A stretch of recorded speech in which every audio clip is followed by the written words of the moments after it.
Standing in long lines for food trucks on a scorching September day, few can deny that the world seems to be getting hotter. A recent study indicates few do. 69% of Americans believe climate change is real, and 3 in 5 believe they understand what climate change is. So what is climate change? Climate change is basically as what it is. The climate is changing. When the climate changes. That's all I know.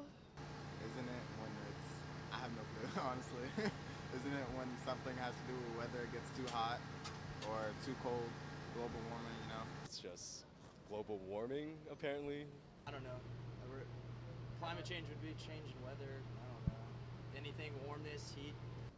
I would define it as changes in the temperatures that we would normally have, things that we've had over the decades and centuries, and how they've varied beyond what would be the normal variation due to regular climate activity.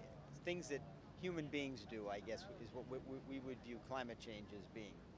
82% of Americans say they need more information on climate change. Where can they turn? Weather.com.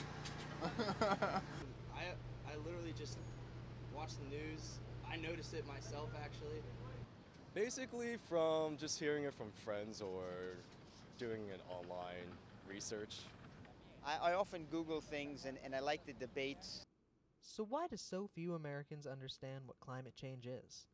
And how can experts inform the population about what's really going on?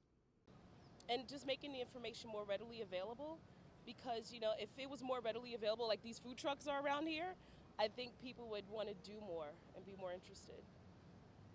There's this idea that scientists and intellectuals are somehow removed from normal people, and so what they say doesn't really count. It applies only to this ivory tower. So non-scientists, because they perceive scientists as somehow removed, they don't necessarily want to listen to what they say.